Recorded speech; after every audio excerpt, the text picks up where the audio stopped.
ലോക്സഭാ തെരഞ്ഞെടുപ്പിൽ പാർട്ടിയുടെ അടിത്തറ ഇളക്കുന്ന തോൽവിയാണ് ഉണ്ടായതെന്ന് CPIM സംസ്ഥാന കമ്മിറ്റിയുടെ അവലോകന റിപ്പോർട്ട്. BJP സ്വാധീന മേഖലകൾ അല്ലാത്ത സ്ഥലത്തും പാർട്ടി വോട്ടുകൾ സംഘപരിവാറിലേക്ക് ഒഴുകി എന്നാണ് വിലയിരുത്തൽ.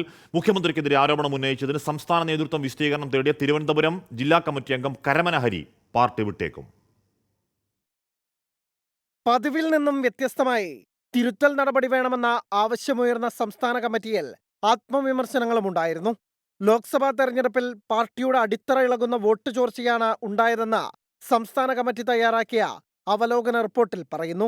ബൂത്ത് ഏജന്റുമാർ ഇല്ലാതിരുന്ന ബൂത്തുകളിലും BJP മേൽക്കൈയുണ്ടാക്കി.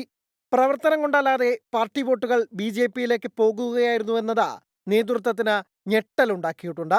സംസ്ഥാന കമ്മിറ്റിയുടെ തെരഞ്ഞെടുപ്പ് അവലോകന റിപ്പോർട്ടിനെ ഉദ്ധരിച്ച ജില്ലാ കമ്മിറ്റികളിൽ സംസ്ഥാന സെക്രട്ടേറിയറ്റ് അംഗങ്ങൾ നടത്തുന്ന റിപ്പോർട്ടിങ്ങിലാണ് ഈ കാര്യങ്ങൾ വ്യക്തമാക്കുന്നത്. ഇതു തിരിച്ചറിഞ്ഞ BJPയുടെ വളർച്ച തടയാനുള്ള പ്രവർത്തനങ്ങൾക്ക് മുൻതൂക്കം നൽകാനാണ് നിർദ്ദേശം. ഇതിനിടെ തിരുവനന്തപുരം ജില്ലാ കമ്മിറ്റി അംഗം കരമന ഹരി പാർട്ടി വിടുമെന്ന സൂചനകളാണ് പുറത്തുവരുന്നത്. പാർട്ടി അച്ചടക്ക നടപടി മുന്നിൽ കണ്ടാണ് ഹരിയുടെ നീക്കം. ലോക്സഭാ തെരഞ്ഞെടുപ്പ് സമയത്ത് ഒരു യോഗത്തിൽ സംസ്ഥാന സെക്രട്ടറി MV ഗോവിന്ദനുമായി കരമന ഹരി കൊമ്പ് കോർത്തിരുന്നു. തെരഞ്ഞെടുപ്പായതിനാലാണ് അന്ന് നടപടിയെടുക്കാതിരുന്നത്. കഴിഞ്ഞ ദിവസം ചേർന്ന ജില്ലാ കമ്മിറ്റി യോഗത്തിൽ മുഖ്യമന്ത്രിക്കെതിരെ രൂക്ഷ വിമർശനങ്ങളാണ് ഹരി ഉന്നയിച്ചത്. പിന്നാലെ സംസ്ഥാന നേതൃത്വം വിശദീകരണവും തേടിയിരുന്നു.